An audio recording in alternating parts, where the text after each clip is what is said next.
देशात सुवर्णनगरी म्हणून ओळख असलेल्या जळगावच्या सराफ बाजारामध्ये गेल्या काही दिवसांपासून सोने आणि चांदीच्या दरात मोठी वाढ होत असल्याचं पाहायला मिळतं आहे। आपण आता जळगावच्या सराफ बाजारामध्ये आहोत। आपण जर बघितलं तर या ठिकाणी सराफ बाजारामध्ये आणि लग्न सराईचे दिवस आहेत आणि लग्न सराईच्या दिवसावर सोने खरेदी करण्यासाठी आलेल्या ग्राहकांना खिशाला मोठी कात्री बसत असताना पाहायला मिळत आहे। जळगावच्या सराफ बाजाराचे आजचे जर भाव बघितले तर 74,100 एवढे भाव आहेत आणि जीएसटी सह या भाव 76,300 रुपयांवर पोहोचले आहे।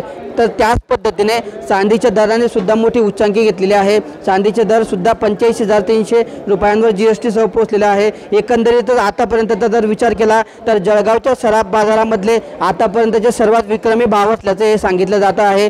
जळगावच्या सराफ बाजारातले आतापर्यंतचे विक्रमी भाव असल्याचं कारण सराफ व्यावसायिकांकडून जाणून घेतलं असता व्यावसायिकांचं असं म्हणणं आहे की अमेरिका असेल, जपान, चीन या देशांमध्ये या देशांकडून सोन्याच्या गुंतवणुकीमध्ये गुंतवणूक होताना पाहायला मिळतं आहे। तर दुसरीकडे इस्रायल आणि इराण या देशांमध्ये युद्धजन्य परिस्थिती निर्माण झालेली आहे आणि या सर्व गोष्टींचा परिणाम या सोन्याच्या भाववाढीवर झाला आहे आणि त्यामुळेच जळगावात आजपर्यंतचे सर्वात विक्रमी भाव म्हणजे सोन्याने 76,000चा आकडा पार केला असून 76,300 रुपयांवर हे सोनं पोहोचलेलं आहे। ये वाला लेते हैं। Inverter AC. आप गैम्बलर हो ना?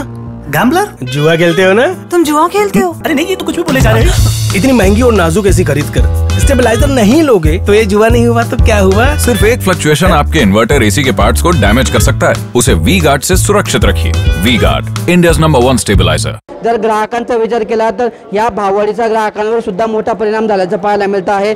लग्न सराई व्यतिरिक्त दुसरी कुठलेही ग्राहक या ठिकाणी सोनं खरेदी करताना दिसत नाही। सोनं हा महिलेचा दागिना असतो आणि त्यामुळे सोन्यामध्ये हौस भागावी एवढेच दागिने खरेदी करताना ग्राहक दिसत आहेत। इतर ग्राहकांनी मात्र भाववाढीमुळे या खरेदीकडे पाठ फिरवल्याचं आपल्याला पाहायला मिळतं आहे। त्यामुळेच एकंदरीतच या भाववाढीमुळे ग्राहकांवर सुद्धा मोठा परिणाम झाल्याचं जळगावच्या सराफ बाजारात पाहायला मिळतं आहे। किशोर पाटील, TV9 मराठी, जळगाव।